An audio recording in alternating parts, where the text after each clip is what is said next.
Alright, time for another draftphysics.com, debatephysics.com also. Video presentation, and we do have some discussion at least, okay? Maybe it's not quite debate yet, but we're getting there. So it looks good for at least on the double slit experiment. We got at least one participant. We do have some other channels that are actually doing experiments that are challenging the traditional crap. And so that's all good. So I'm going to I'll play a little bit of a video by Quantum Lab. He hasn't been doing this very long, 8 months or so. Very highly well-produced videos, lots of graphics, lots of, bells and whistles. So, got to give him credit for paying attention to production values, unlike I do. His is a real production, mine's a presentation, barely. But anyway, so I'll just go through a couple of quick points instead of going through a lot of points. But one of the features that, he does illustrate a little bit in his description of the diagram of the slit controversy, let's call it. And at least shows a portion of this, and it's a key ingredient to understanding why the traditional theory is absolutely, unevidenced rubbish. It's just garbage. So a single slit in water doesn't create any interference pattern. It just doesn't happen. The only way you can make one is to put noise in, and you'll get some noise out because you'll get little aberrations that'll come off the edges of the surface. But if you put plain waves in, nice straight clean waves, you'll get clean straight waves out and no interference pattern. So it's a big miss in being nothing like light. And then in the double slit, what you're really creating is the two wave scenario, which is obviously what's happening in the single slit with light. The single slit with light is creating interference pattern because the surfaces are what counts, and there's two sources. If you count the two surfaces, that's two sources. Clearly, that's the fact. But the big giveaway is that if they do their young double slit experiment diagram, first off, it doesn't create a double slit pattern because the double slit pattern, as pointed out, does this, okay? It does something completely different. All right, in the sense that it has two patterns, okay? Not one pattern. So what they're doing is doing a double slit in water and creating a single slit pattern. But the big feature missing is right here, this. This happens with photons, the double maxima. It doesn't happen with water waves or any other kind of sound waves or any other kind of wave interference. It doesn't have a double maxima. And it's a huge difference when you look at it. I mean, it's just a gigantic difference, and you can't just say it doesn't make any difference. It's not a difference that matters. It's a huge difference.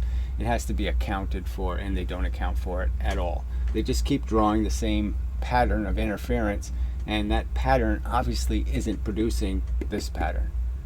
This isn't producing this.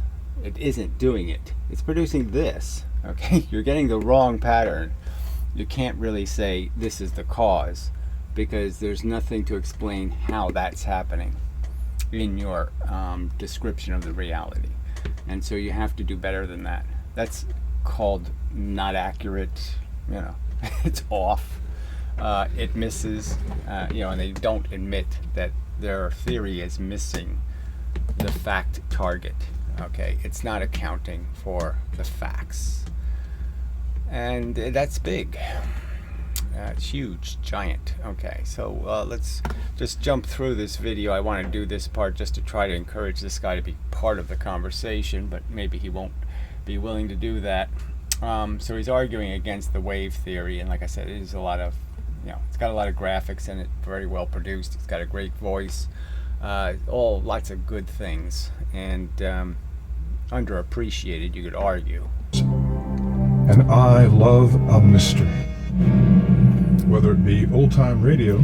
So even that part I really gravitate towards because, that's, I sort of pointed out in another video, that's all this is we're just, hunting the needles in the haystack. We're just intrigued by solving a puzzle. And, that's a big part of it in terms of the thing that really intrigues you or keeps you in the game. It's yes, there's this idea that the truth matters, but it's also just plain intriguing to pursue that truth. It's kind of fun, especially when you do it successfully. I'm always looking for a puzzle to solve.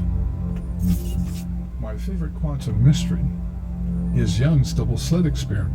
So I could do without all the music and the drama and the bullshit, and it doesn't resonate very well as a recording here, so sorry for any kind of reverb. That's just a consequence of playing it through the speakers, so sorry about that. So here he demonstrates the versions where they use light or some other some other kind of wave, water waves, and they're using a light tank to show the water waves, and it's clearly visible that they're not producing the double maxima. So clearly it's missing a key feature of the pattern with light. The pattern with light has a key feature that's missing when they do this crap, and so it really isn't. It can't be the real cause.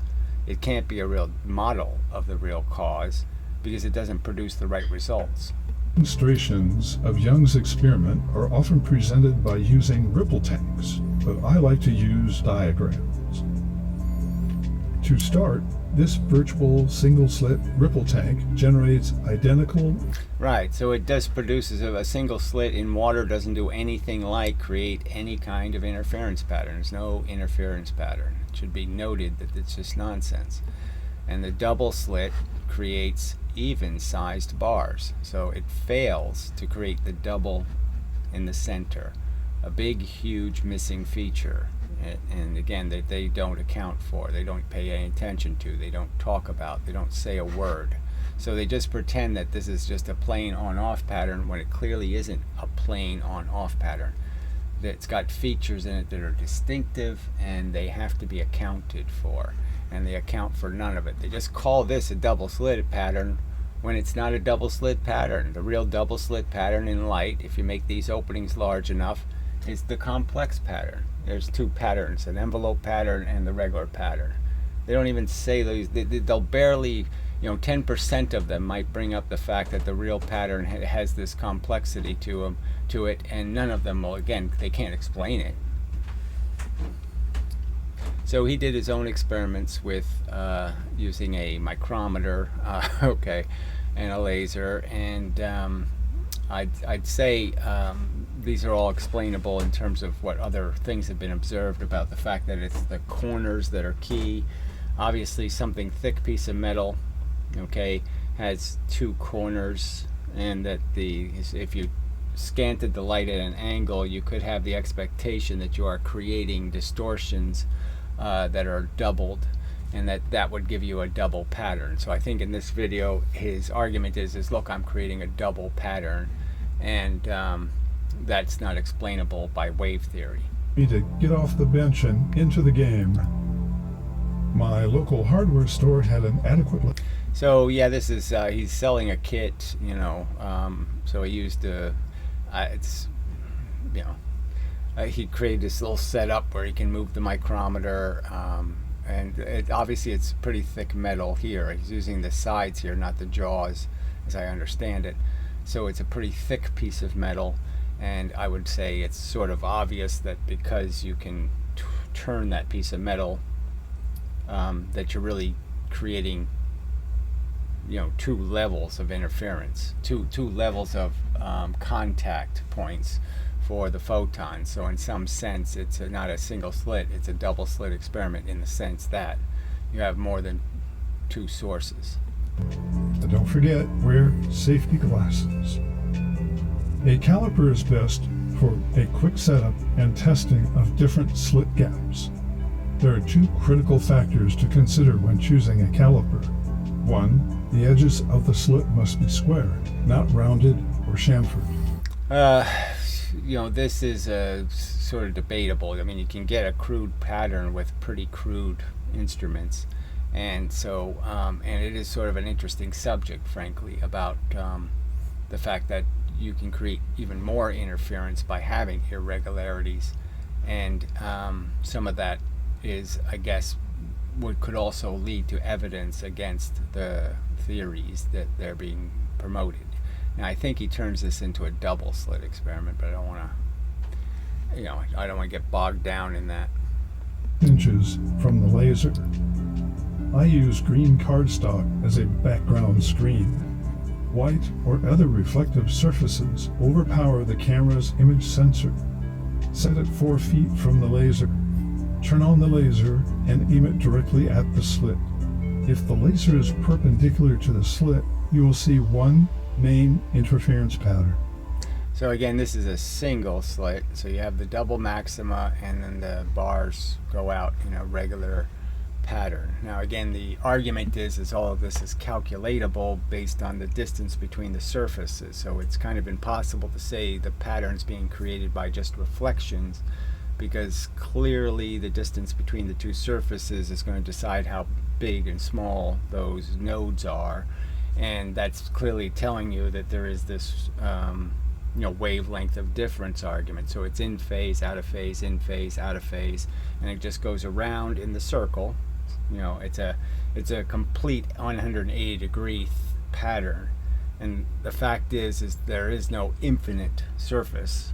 Okay, and as if you could see the light as it goes out, those bars are going to get longer and longer, and frankly the last bar, the last node, will be infinitely long because it's on an infinite plane.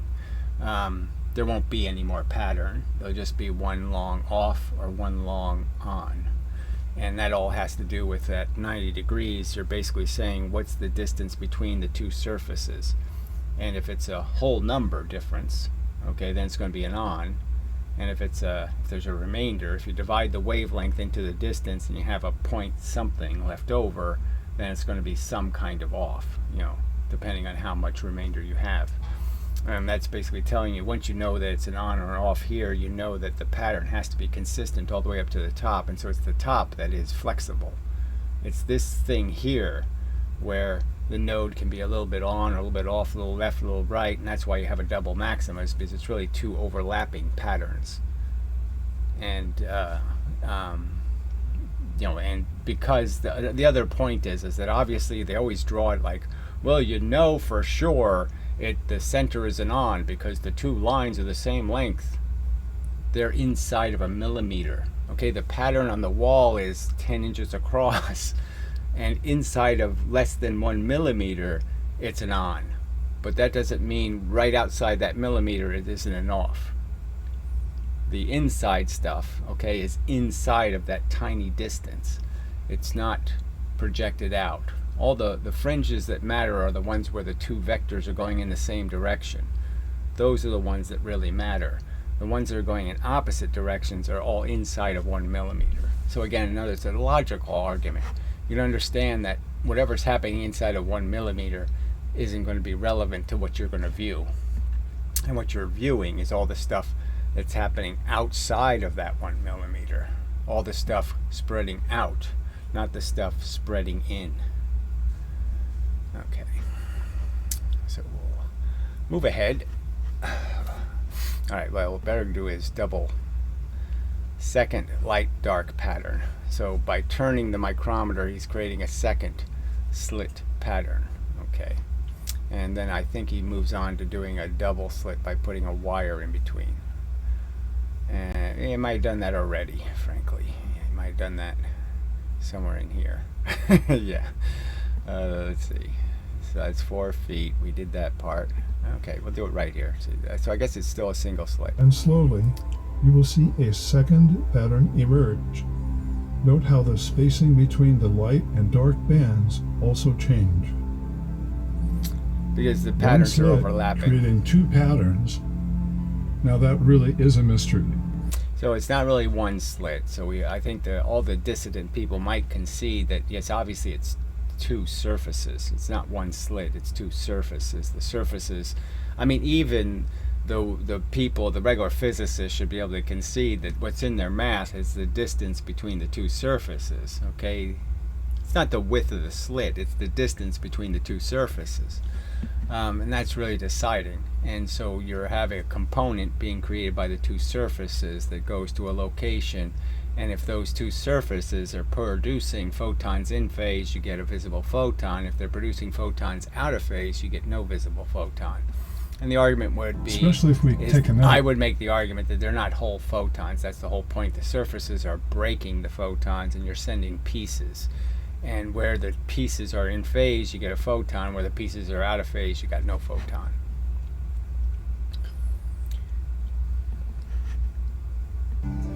Are curved, equally spaced, and never interfere with each other. So obviously, again, he's just pointing out, look, the single slit in water has nothing to do with, there's no similarity at all with the single slit in light. They're just not the same thing at all. Nothing similar happens, and it's just such a deception, really, a lie, for them to keep claiming that there's this huge correlation between what water does and what light does. There's very little correlation. There's, we look something, we got 2 arms, 2 legs, 2 feet, 2 hands, just like a chimpanzee. But are we chimpanzees? No, we're not. From the central pattern, the light and dark spaces of both patterns change as the caliper is twisted. Viewing the changing shape of the images, we see all the characteristics of reflection patterns. So again, reflection just doesn't do it. It's not enough of a statement. And you'd have to still argue that both surfaces are communicating with each other then. If you're not going to have the photons communicating with each other, then the surfaces have to communicate with each other in some way that you're saying it matters how far apart they are, because somehow they have to correlate to the outcome product that hits the wall. So I think saying it's just a pure reflection, you can't just say that. You have to say, well, the 2 surfaces are electrically charged, their charge potential communicates with each other, and the surface electrons change because of that. So you have to have some mechanism to correlate the 2 surfaces to each other.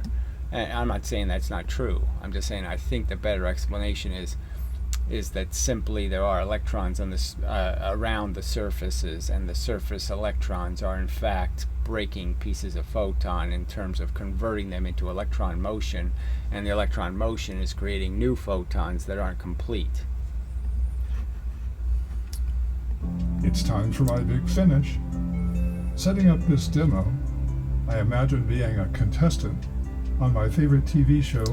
So he does this kind of stuff, which is interesting. He duplicates a TV show, does all this kind of, like I said, a lot of time spent on creating a story, and animations and the whole thing. It's just really quite decent of him. Now this was a little bit dicey, I would argue. So we'll play some of this. So he's doing the double slit with a very small center impediment. So that's going to create a very big envelope, because it's a very small distance between 2 surfaces. So that's going to be creating a very big envelope for the double slit pattern. Have a 3x5 card on the left, another one on the right. Now, sort of, you pointed out before that you got to really be careful about what kind of surfaces you're using. It's got to be very smooth and all this stuff, and this is not a very smooth surface. Paper's really poor, frankly, creates lots of noise, blah, blah, blah. So not the greatest idea in the world. Right, and you have your double slit, and we're ready to turn on the laser. Nothing up my sleeves. This experiment is not gimmicked in any way. With the laser on, I'm not saying it's a gimmick. I'm just saying you're making a pretty poor pattern, and then you're playing a game with a pretty poor pattern. We see the standard interference pattern. So it's pretty poor. It's a pretty poor pattern because it's paper cards, and they just don't make a great pattern. If I remove one 3x5 card, the change in the pattern is not going to be all that noticeable because it's a pretty poor pattern, frankly. So the cards weren't playing much of a role, frankly, and so what we're really back to is a 2-surface experiment, a single slit experiment. We don't see any of the characteristics of a traditional double slit in here. He doesn't, it's not a good enough image to say, oh yes, there's the nodes, there's the envelope pattern. So none of that was really in there. So removing the cards when you had a really poor pattern isn't really saying much. Surprise, no change. Removing the... So the fact is there will be a huge difference between a double slit, a true double slit pattern and a true single slit pattern. The patterns are distinctively different. So, if you used a better device than this, you would have gotten a much better double slit pattern, and you would have seen the difference between the 4-source experiment and the 2-source experiment. The double slit is the 4-source experiment. The single slit is the 2-source experiment. Final card, taking a close look. Ladies and gentlemen, you see Young's double slit pattern. See, all the cards we're doing were interfering with the with the light, just creating a bunch of noise. And so now you see a traditional single slit pattern without the slits. So that, I would say, is a little gimmicky, and so not too thrilled with that. But anyway, otherwise this is all great stuff. It's great that this guy made these videos and did this. Anybody arguing that, look, wave theory just really doesn't fit, and the places where it don't fit are obvious and noticeable. Single openings do not create interference in water. These are really glaring inconsistencies, and you need a new theory. You need a better theory, frankly. If you're going to argue it's waves, you're going to have to explain why the behavior is not consistent. The inconsistencies are glaring, and you have to explain them. You can't just run away from them and pretend your theory is secure and that you've got nail in the coffin evidence it's a wave and all of that crap. So he's got a chapter 2 video where he does the Tron thing, and he does a whole bunch of more video editing, and it's all very nice. And it's again more about double slitting, creating 2 double slit patterns, something like that. So anyway, good contribution, grateful, and such. So now we'll move on to the comments by science. Well, SciDeb is what he is at the moment. I think it was science debunking or science debating or debunking, something like that, which wasn't a great channel name. But you don't want to debunk all science. You're just trying to attack the sloppiness and the recklessness of one science in particular. I mean, frankly, most of the other sciences are pretty rigorous in not making extraordinary claims, and it's really physics where they make the most bizarre, silly, extraordinarily dopey, phantasmagorical claims. I mean, there's not a bunch of biologists coming up with many worlds explanations for, biological circumstances. I mean, chemists aren't doing it. It's the physicists who are out of control, out of any kind of disciplined realm of reality, who are just dabbling in religion, frankly. And that's what they're doing. Just happens to be the truth. Anyway, so we will read some more comments by this guy who's actually talking about the other guy in this comment, or the other comment. Yeah, it's a lot of comment. So yeah, this might take a month or two, but all good, frankly. So excellent. You made things very clear, very interesting. I appreciate it. Thank you. I haven't been following your channel very long, so forgive me if I have questions about things you might have already explained multiple times. I'll try to go back and watch a few more of your videos. Yeah, it'd be nice if I had them all categorized. I think on the debate channel, I actually have a couple of slits, photon videos. So if you go down the page a bit, there's some ones specifically on photons that might be overview videos where I go through some of this math crap. I thought you were a physicist, but actually cool that you're not. You don't have to be one to know your stuff. I've watched your last video before this one on Camus Express, whatever his name is, Joy something or other, and frankly you were right. It was excellent. Yeah, well, there's a lot of good content in there, and just pointing out how there's so many things that are unexplained by physicists. I get the same type of replies sometimes from those butthurt PhDs. You mentioned Faraday. There's no better example of why I don't need math to do good science. He was one of the greatest in my opinion, along with Newton. I noticed that your video, you noticed that my video is not mine, right? Well, I sort of did. But yeah, I think I looked for a link to something original, but I didn't see it. But anyway, the reason why I posted it with a few added words is that the guy who made it made it aren't doing shit about it. Well, it's a dicey subject, frankly. Like I said, and other people have done similar experiments. As I pointed out with water, milky water, you can do the same thing. You do the slit experiment in a tank of milky water, you can see where the photons are going. But technically, you can't see broken photons no matter how milky the water is. So in some sense, you're not going to ever see their path. So the real thing that's making the pattern, you're not going to see. But the fact is I've tried to explain it like 4 times now, that all you're doing is moving the target, and moving the target isn't going to debunk their theory.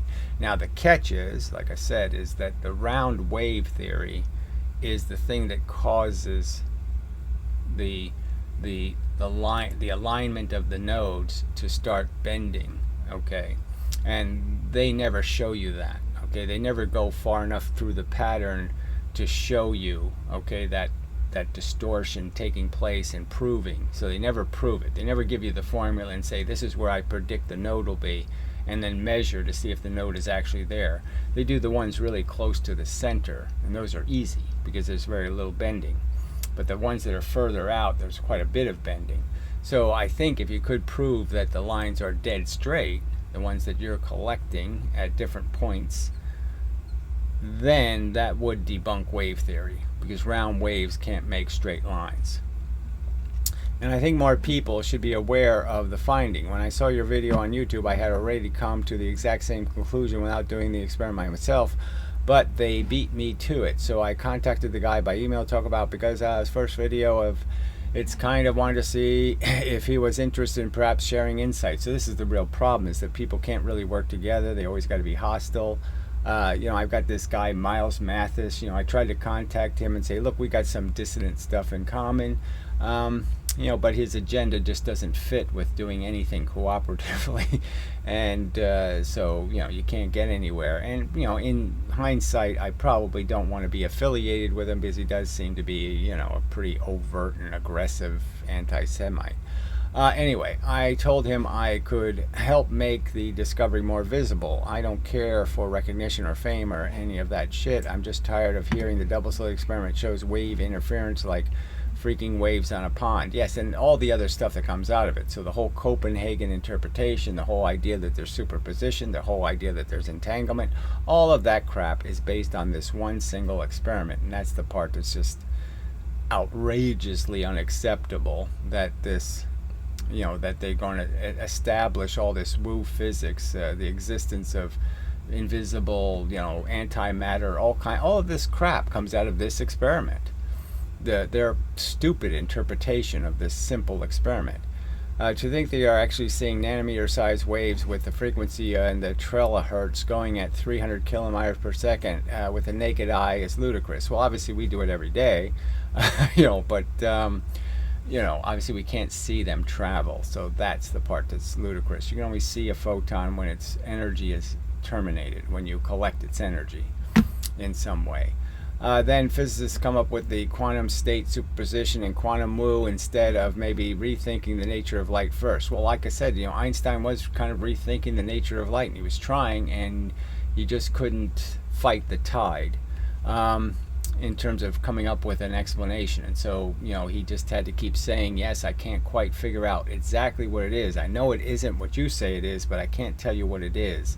And so he was stuck in that position. But he gave some excellent insights in terms of talking about the idea of quanta, light quanta, and the idea that it's just that at a frequency. And that was, in my opinion, an incredibly valuable insight that has been lost, as the waves of time slosh on the shore.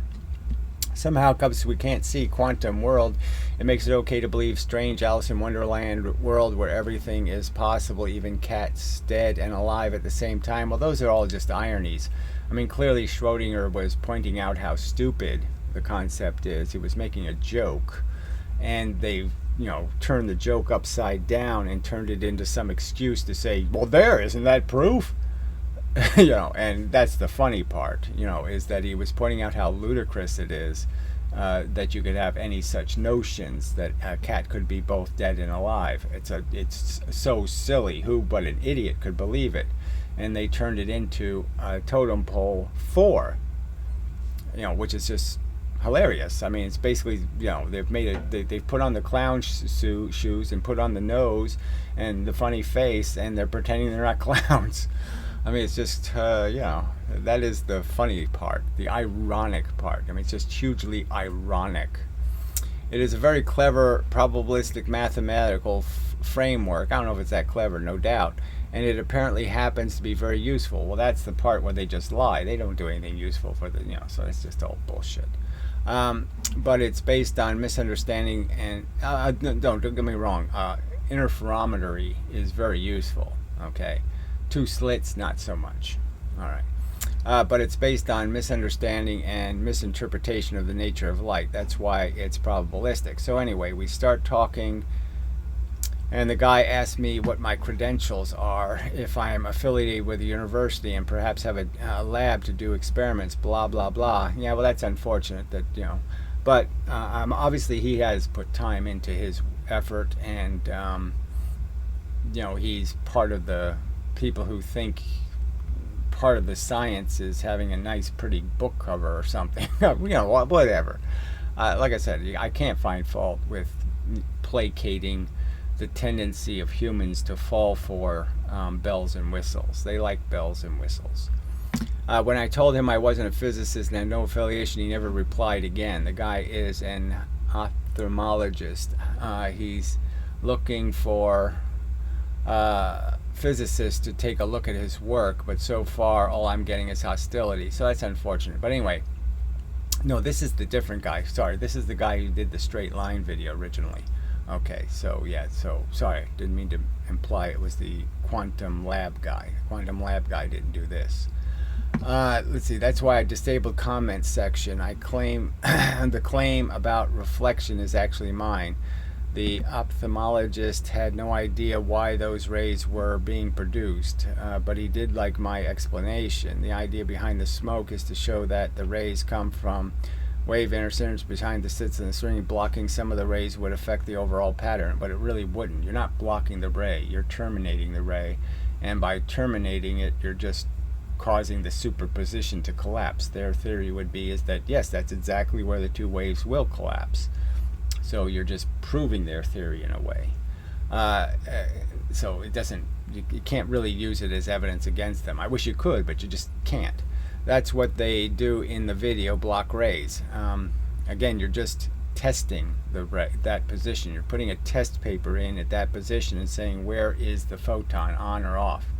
And the fact is, both theories predict it should be off, or both theories predict it should be on. So you're not proving anything. It doesn't. Classical physics insists that nice defined physical waves are interfering with each other between the slits and the screen. Yes, at every point between the slit and the screen. So it doesn't matter how close you bring the target, there's still a pattern. So their argument is, of course, there's a little tiny pattern close to the slits, and there's a very big pattern far away from the slits. So you can't play the game that way. I've seen hundreds of those simplistic descriptions on YouTube or on the web, and that's also what most people believe, even some who claim to be physicists. Well, again, the real glaring difference is that, as I pointed out, their young drawing doesn't get the right answer. It isn't the right pattern. They're not accounting for the double maxima. If you look at Young's drawings, they don't have a double maxima in them. They fail to accurately describe the actual pattern in photons. We were probably the first ones to actually make observation. I searched a lot and haven't found any mention of such an experiment being done anywhere. Well, I sort of have from like the 50s in the water tank, so I have some references that this was something that people figured out to do, is that you can watch what happens to photons by shooting photons through cloudy water or through smoke. That lady physicist did hers after, so the wave assumption was simply accepted on faith and never disputed since the double slit experiment.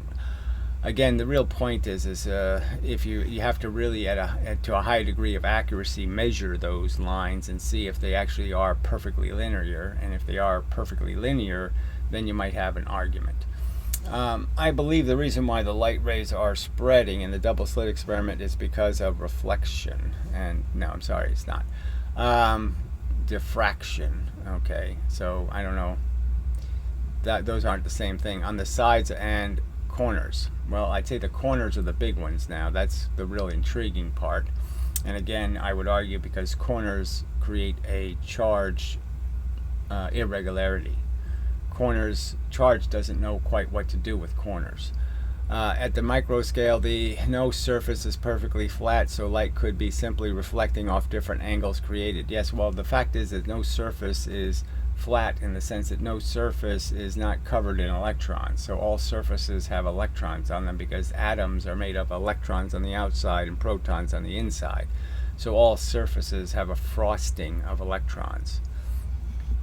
Again, at the micro scale, no corner is perfectly square or a perfect 90-degree angle. Well, even if it was, that would create a charge problem. The electrons have to rearrange in some bizarre way because they can't really do corners.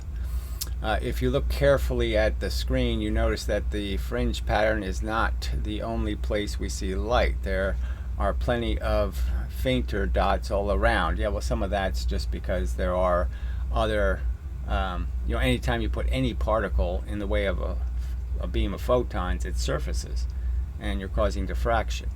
So it's hard not to diffract light with even a tiny piece of dust. I've seen an experiment done with a single double slit with no slit at all with a needle, no corners, but definitely a curved surface, or a hair, certainly not flat. Yeah, no, it's also translucent, which is a problem. The patterns are very similar, and the hair has lots of spikes on it. Hairs have bark. They have a lot of spikes on them, and so hair will create a pattern that goes in all directions. I haven't counted the dots, but the idea is the same. But if you do count them, you'll find that it's perfectly consistent with the distance between the surfaces. So the surfaces are essentially two new point sources. It's two headlights, and you're just putting the headlights at different distances from each other, and there just happens to be a fact that the photons coming from the two sources, will be in phase or out of phase at different locations.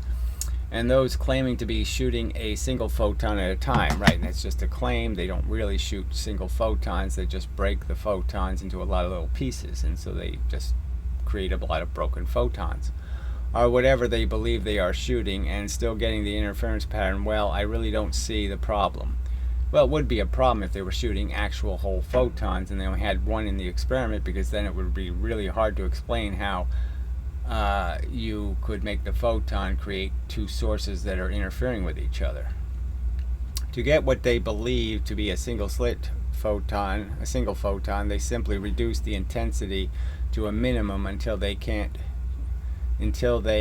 shoot one tiny bit of light at a time. Now, again, the point is that's not what's happening. They're putting a bunch of surfaces, a bunch of dirt in front of the laser beam, and essentially causing the light to be completely diffracted all over the place, and I would argue broken. And so all they're doing is creating a bunch of pieces of a photon. Of course, they get the same fringe pattern. You are basically doing the same thing in a much longer time, but you will still eventually get the same pattern of photons randomly emitted from the source instead of the full beam. Yes, but the point is you still have to explain the correlation between the distance between the surfaces, because the distance between the surfaces will change the pattern.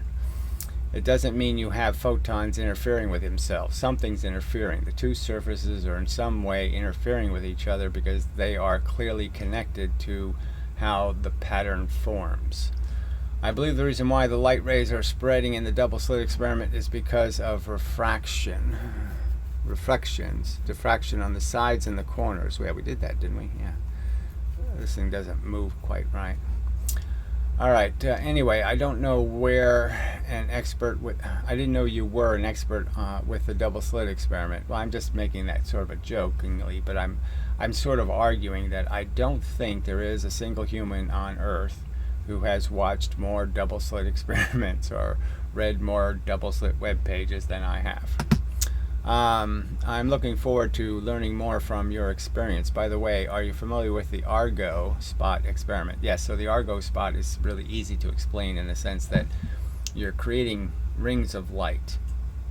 and there's a point where the amount of light you're trying to put on a ring, there's not enough photons, and so you don't see the ring anymore. And so the rings become invisible because there aren't enough photons that are bending that much. But when you make the ring infinitesimally small, now we're back to the in and out argument, right? When they're shooting the light out, it's one thing. But when you start shooting the light in, there's a point where all of the intersecting, that is all the stuff going over, has to happen inside of that dot. So you're basically shooting all the photons to one single location. So the ring is basically going down and down and down until it becomes a single point. And then all the light that was going to be on the ring is now hitting one single point. So obviously now you do have enough photons to create something visible. So they're invisible because you don't have enough photons, you know, when you're making the rings. But once you get to the center, all of a sudden you'll get a bright dot because all the energy is hitting one spot. All right. Contrary to popular belief that ophthalmologists and I think it's more evidence for the particle nature of light. Well, you have to have an explanation why it's evidence, but okay, I agree, broadly. So the other experiment that's interesting is Lloyd's mirror. Okay, so that's probably something I should start talking about also, because it's a way of playing with a single slit experiment. So the idea is you do a single slit experiment with a mirror on the side, and you can cause half the single slit experiment to hit the single slit experiment, hit the other side. So you're basically creating a two-source single slit, or a four-source experiment. So you're turning a two-source single slit into a four-source by reflecting, the pattern on itself. You're folding, you have the single slit pattern that's going both ways, and you're taking this side of it and flipping it on top of this side, which is sort of interesting. But again, it's sort of, in my opinion, there's no wave explanation that can really make sense out of that, in my opinion. So it again is evidence for the particle theory, because yes, the particle theory is clearly just saying, yes, you're just adding more photons in a particular way, and the result is going to be that you're going to turn a single slit pattern into partial double slit. The trick is the part you're swinging over, you're not swinging it over this way, you're swinging it over this way. So the bars are getting longer where the other bars are smaller, and vice versa. So you're doing it a little bit, you're not folding it, you're doing this. Okay. All right. Oh, by the way, this guy also came to my conclusions independently at least 2 years after us. He's an engineer. Unfortunately, he's not interested in working with anyone else. He never answered my emails nor comments under his video. So I didn't see any comments on his video, so I'll leave one and we'll see what happens. The guy is probably a lone wolf and wants to keep it that way for some reason, but he's an engineer. I've known plenty of engineers in my line of work. Well, let's just say I'm not surprised.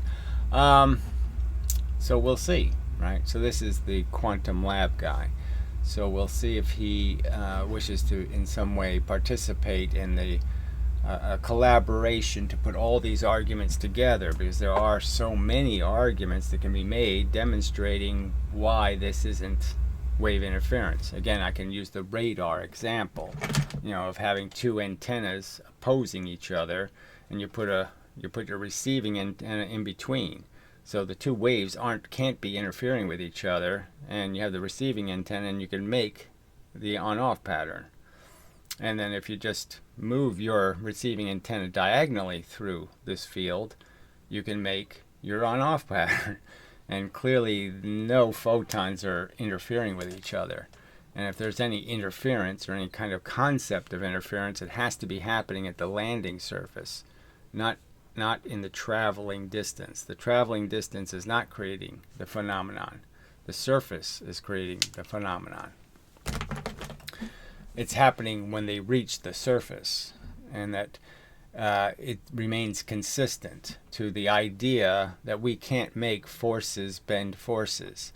that we can't make magnetism bend electricity, and we can't make electricity bend magnetism, we can't make magnetism bend gravity, we can't make gravity bend magnetism, we can't do any of this stuff, and the only thing they say can be bent is photons by gravity. But in every other case, no force can ever interfere with another force. I can't shoot two laser beams at each other and expect them to scatter all over the place because they'll bounce off of each other or consume each other or do any of that. They don't interact, and they only interact with matter. And that argument is also one of these things that I would argue should almost be one of Newton's laws, if Newton could have known atomic theory, that forces don't interact with forces. Things going the speed of light do not interact with things going the speed of light. And that law is violated by their notion that photons are bent by by gravity. And clearly it's violated by this idea that you can make a photon into some sort of shape. You can superimpose it in some way where somehow it is hitting each other. Photons just don't do that. They don't do it in any way that creates a product that's anything other than exactly the same as what the universe would have looked like if they didn't hit each other. I mean, you could theorize that if two photons hit each other, one would just go the way the other one was going, and the other one would go the way that one was going, and you couldn't change anything because the outcome would be exactly the same as if they miss, it does this. If they hit each other, it does this. The two outcomes are exactly the same. The two outcomes of a collision that causes a reflection is exactly the same as if the two things just missed each other.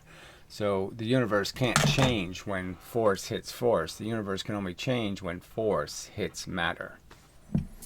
Those principles, I think, are really important, underlying principles of how the world works, the universe works. And those are the ones also being violated by their wave theory. Gee, that seems like it was enough, so maybe I'll leave it there. So yeah, that was a lot of stuff to get through. So anyway, it's all looking good. Participants is great. I mean, even if you just comment here for now, that's fine. But yes, it's fine if you also make more videos and all that kind of crap.